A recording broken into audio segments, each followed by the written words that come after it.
Bab 014. Oh, ini yang aromanya strawberry dengan pelumas ekstra, bagus kok, tawar sang kasir. Ini cocok untuk segala jenis ukuran kan? Tanya Sarah lagi, membuat wajah Saka memerah tidak karuan. Pasalnya dua kasir tadi pasti mengira jika gadis ini sedang ia suruh untuk beli. Bisa kok, jawab kasir tertawa kecil sambil melirik ke arah Saka. Atau mau yang ini ada geriginya? Jadi ada sensasi yang berbeda gitu, saran kasir yang satunya. Sarah tampak jelas sedang berakting bingung memilih. Parahnya dia malah menoleh ke arah Saka dan tanya mau yang mana. Hal itu membuat Saka ingin sekali mengerues gadis di depannya ini. Terserah lo aja, jawab Saka dengan muka yang sudah tidak bisa ia kondisikan lagi. Ya udah ambil yang ini aja deh mbak, sekalian totalin semuanya ya. Pungkas Sarah memasukkan satu bungkus alat pengaman tadi ke keranjang belanjanya. Gila. Sumpah nih bocah bener-bener bocil kematian. Bener-bener di luar perkiraan BMKG, maki Saka dalam hatinya. Dan kini tawa Sarah lepas begitu mereka telah memasuki mobil. Sarah tampak melepas maskernya dan meletakkannya di atas dashboard begitu saja. Hahaha gimana kak? Shock terapinya tadi? Tanya Sarah penuh kebahagiaan. Saka yang benar-benar kesal hanya mendengus dan berucap, hati-hati lo sama gue, awas aja entar malam. Ancam Saka. Begitu Sarah dan Saka telah tiba di rumah, mama dan papanya tampak baru saja selesai makan malam. Gadis itu segera menyusul sang mama mertua yang lagi beberes di dapur sambil menyerahkan semua belanjaan titipannya tadi. Ma, kok mama nitip alat kontrasepsi segala sih? Saka jadi mati gaya tadi Sarah kerjain, ucapnya. Masa sih?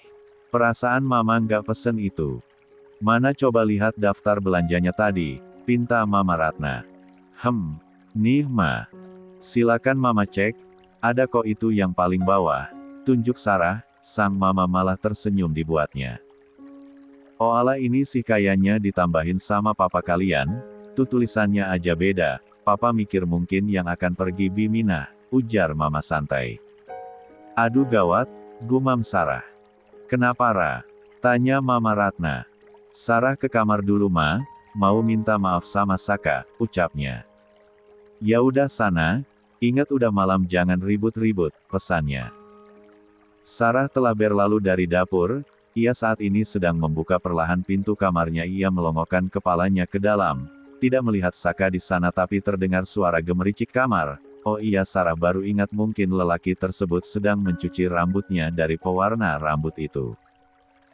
Gadis itu segera masuk dan mengunci kamarnya ia berjalan berjingkat dan menyembunyikan dirinya di balik selimut dan langsung pura-pura tidur, walau bagaimanapun dia takut menerima pembalasan dendam. Saka tadi, ia berpikir dengan pura-pura tidur Saka akan bermurah hati untuk melepaskan dirinya dan melupakan dendamnya. Namun Saka tidak semudah itu dong, dia yang baru saja keluar dari kamar mandi segera tahu jika gadis ini hanya sedang pura-pura tidur. Lo nggak akan gue lepasin gitu aja, dan lo akan gue bikin minta maaf ke gue, ucap Saka mendengus berjalan ke arah ranjang sambil menyembunyikan sesuatu di balik punggungnya. Ra, tolong ambilin obat gue dong, nggak tahu nih kenapa tiba-tiba rusuk gue sakit banget, modus Saka sambil memegangi dadanya dan merintih. Tentu saja Luara dengan cepat bangun dan meraih laci nakas untuk mengambilkan obatnya Saka. Ini dosisnya gimana? Tanya Sarah sibuk membuka kemasan obat milik Saka. Gue kira lo udah tidur, ucap Saka tersenyum miring dan berjalan mendekati gadis tersebut. Sarah perlahan mengangkat kepalanya dan menoleh ke arah Saka. Namun belum sempat ia mengucapkan sesuatu, Saka telah membungkam mulut Sarah menggunakan sapu tangan yang telah ia siapkan sebelumnya yang ia sembunyikan di balik punggungnya tadi. Sapu tangan basah oleh cairan bius yang Saka ambil dari ruang praktik mamanya yang rupanya seorang dokter itu. Perlahan Sarah tampak melemah dan akhirnya tidak sadarkan diri. Dan jatuh ke dalam pelukan Saka. Sorry Ra, gue bukan tipikal orang yang bisa dipermalukan, lo lupa gue ketua geng Sukit, jadi gue nggak pernah main-main buat balas dendam, ralat, buat ngerjain lo balik. Ucap Saka menidurkan Sarah ke ranjang. Sapu tangan tadi ia lemparkan begitu saja lantai dan ia fokus memusatkan perhatiannya ke Sarah. Saka menyapukan tatapannya pada sekujur tubuh mungil Sarah yang sudah tidak berdaya itu. Bius tadi akan bekerja selama 30 menit ke depan, jadi gue nggak punya waktu lama lagi. Pikir Saka. Perlahan jelak itu tampak membuka kancing baju Sarah. 1 kancing, 2 kancing, 3 kancing hingga seluruhnya telah terlepas. Dengan tangan yang mendingin Saka membuka baju gadis tersebut dan membuangnya ke lantai. Menyisakan berpelindung di bagian depan tubuh Sarah. Ini dibuka sekalian gak sih? Ucapnya bermonolog menatap kain hitam berenda itu. BTW, apa yang gue lakuin ini dosa gak sih? Tapi dia kan istri gue, gak dosalah, lanjutnya. Kini Saka beralih menuju rok Sarah, kain sepanjang 50 cm itu ia tarik begitu saja hingga terlepas dari gadis itu. Dan nampaklah segitiga pelindung berwarna senada dengan yang atas tadi. Tampak kedua tangan Saka bergetar saat ini, bagaimana tidak, sebandel-bandelnya dirinya ini adalah kali pertama ia melihat tubuh wanita secara langsung.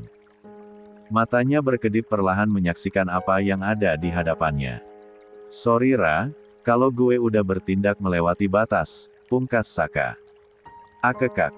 Sarah terbangun dalam suasana kamar yang temaram, ia merasa kedinginan karena mungkin Saka menaikkan suhu ruangan tersebut begitu pikirnya. Namun betapa terkejutnya Sarah yang akan mengambil remote AC untuk mengubah suhunya, ia mendapati dirinya telah dalam keadaan polosan tanpa selembar benang menempel di tubuhnya.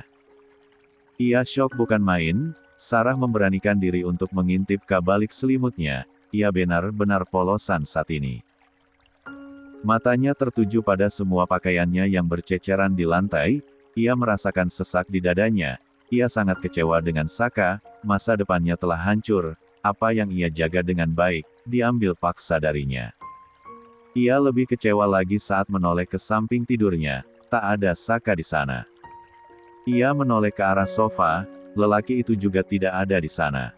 Saka meninggalkannya sendirian di kamar ini dengan kondisi seperti itu. Sarah benar-benar merasa dilecehkan oleh Saka, meskipun ia tahu lelaki itu adalah suaminya sendiri. Perlahan ia turun dari ranjang dan memunguti semua pakaiannya dengan bercucuran air mata. Beberapa saat kemudian tampak Arsaka baru pulang, entah dari mana, pasti dari balap liar. Ia bersikap seolah tidak terjadi apa-apa dan melenggang begitu saja melepaskan atribut geng Sukit. Kebangun Lora, gue kira lo bakalan lelap sampai besok pagi, ucapnya santai sambil berjalan mendekat ke ranjang. Kenapa lo lakuin ini sama gue kah? Tanya Sarah sambil menghapus air matanya. Lo tanya kenapa? Harusnya lo nggak usah tanya, gue hanya minta hak gue kok, jawab Saka enteng. Bukan gini caranya. Bukan gini. Gue udah bilang bakalan ngasih semuanya ke lo nanti. Nanti kalau lo bisa dapat nilai 9. Ucap Sarah tersenggal karena tak bisa menahan tangisnya. Ya lo bilang gitu, karena Jo tahu gue nggak bakalan dapat nilai 9. Tegas Saka. Cara lo balas dendam ke gue ini, licik banget. Maki Sarah dengan nada tertahan. Tapi gue yang menang, dan gue berhasil ngasih lo pelajaran jangan pernah main-main sama gue meskipun itu cuma candaan. Ucap Saka naik ke atas ranjang dan mendekatkan mukanya ke Sarah yang basah oleh air mata itu. Kenapa buru-buru dibungkus lagi? Gue padahal ingin ronde keduanya, bisik Saka menatapnya liar. PLAKKK. Sebuah tamparan keras mendarat di pipi Saka, dan itu pasti menyakitkan, karena ia sendiri merasakan panas di telapak tangannya usai menamparkan Saka. Saka terdiam, ia mengelus pipinya pelan. Lantas rebahan tidur memunggungi Sarah. Dasar cowok pengecut lo, maki Sarah. Orak. Pagi harinya baik Saka maupun Sarah tidak saling bertegur sapa. Mereka diam-diam bahkan hingga berangkat bersama menuju sekolah. Sarah tampak melamun, memikirkan sisa waktunya di SMA ini, jika sampai dirinya hamil itu artinya dia tidak akan bisa mengikuti tryout lagi bulan depan. Fania datang menghadang langkah Sarah dan membahas soal taruhan mereka. Saat Fania mengaku kalah dan siap jadi babu, respon Sarah biasa saja dan hanya meminta Fania menyingkir dari hadapannya. Soap. 3 hari berlalu sejak kejadian tersebut. Saka dan Sarah masih tidak saling sapa, Saka juga terlihat lebih sering tidak berada di rumah saat ini. Dengan tidak munculnya Saka di hadapan dia itu justru membuat Sarah merasa nyaman dan aman. Sore ini Sarah yang baru saja pulang dari rumah sakit, untuk melakukan visum tampak telah memasuki kamarnya. Ia melihat Saka terbaring di ranjang memunggunginya seperti biasa. Sesekali Saka terdengar batuk kecil dan nafasnya yang tidak stabil. Sarah mengabaikannya, ia sibuk melihat hasil visumnya. Dia akan mengadukan hal itu pada mama dan papanya apabila terbukti telah melakukan kekerasan seksual padanya. Namun gadis itu diam terpaku di tempatnya, dari hasil tes itu tidak ditemukan tindak kekerasan apapun padanya. Lalu apa yang telah Saka lakukan padanya malam itu? Ia menyimpan berkas itu ke dalam laci nakas dan memikirkan apa yang sebenarnya telah terjadi. Sarah mendengar lagi suara batuk kecil dari Saka, dan terlihat lelaki itu menggigil. "Kak," ucap Sarah akhirnya menyebut nama lelaki itu juga. "Lo sakit?" tanyanya lagi. Saka bangkit dan menoleh ke arahnya. "Gue nggak pernah apa-apain lo, malam itu gue hanya ngerjain lo, dengan membuka seluruh pakaian lo, biar lo panik, dan akhirnya minta maaf ke gue, tapi ternyata lo sangat marah dan menganggap serius semuanya. Petanaan. Bahkan lo sempat nampar gue," terang Saka. "Makanya gue ninggalin lo sendirian di kamar abis gue polosin lo itu, dan keluar motoran keliling komplek menghabiskan waktu sampai lo terbangun. Karena apa? Karena gue takut kalau gue tetap stay di kamar gue malah hilaf dan beneran eksekusi lo," ungkapnya lagi. "Terserah lo mau percaya sama gue atau enggak, yang jelas gue udah jujur sama lo, biarpun gue badung, gue udah janji sama diri gue sendiri buat jagain lo dengan baik, sejak awal," pungkasnya. "Kak, gue minta maaf, gue udah selalu berprasangka buruk sama lo, berlaku sewenang-wenang juga sama lo, gue percaya lo nggak apa-apain gue udah mendapatkan buktinya, dari hasil visum," ucap Sarah kemudian menatap Saka tidak enak hati. Terdengar Saka menghela nafas kesal sambil duduk menghadapi gadis tersebut. "Lo sampai visum?" tanya Saka tidak terima. "Iya kenapa? Lo marah?" "Marah aja lagi, ini tubuh gue, jadi gue berhak melakukan apa saja," gerutu Sarah. "Lo bikin laporannya kayak gimana?" tanya Saka jengkel. "Dok tolong visum saya korban pemerkosaan," dokternya tanya, "siapa yang memperkosa Anda?" "Lo jawab, suami saya sendiri dok."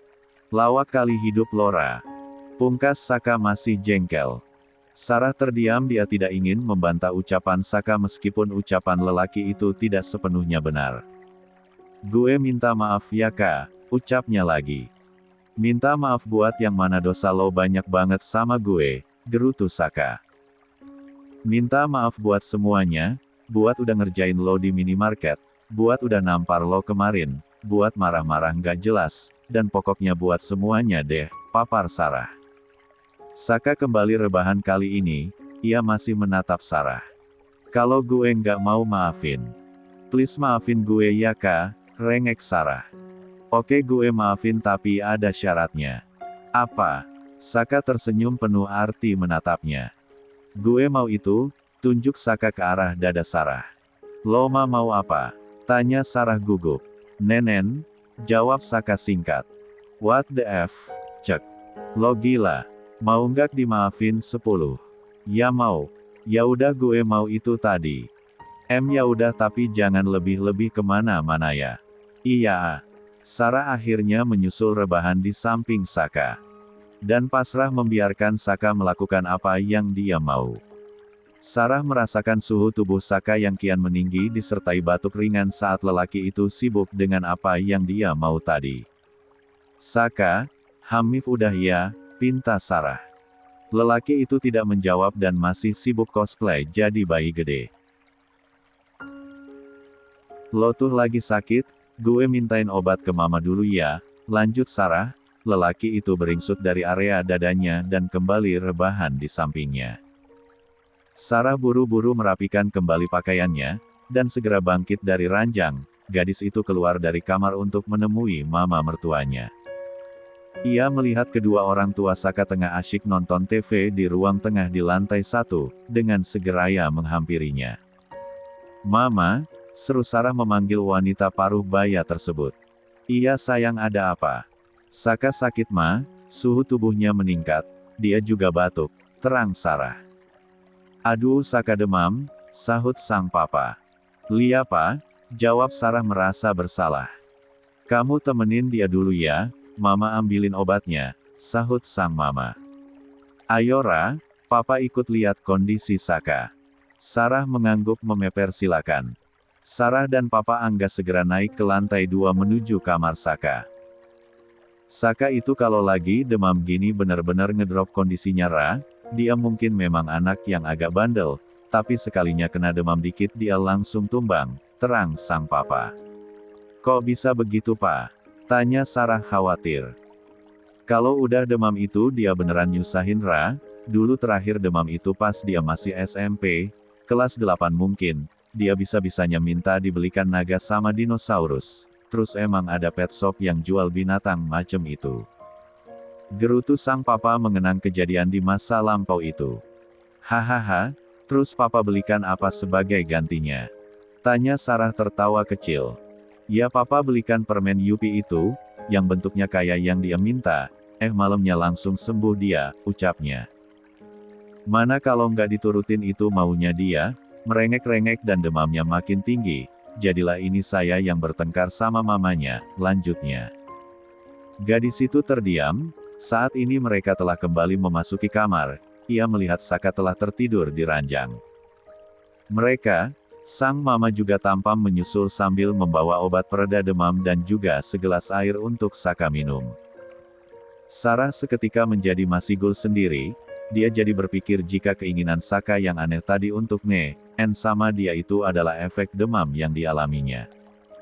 "Dasar, awas kalau sembuh entar, gue sentil juga ginjal lo ya," batin Sarah gemas. "Kok bisa sih kamu tiba-tiba demam kayak gini?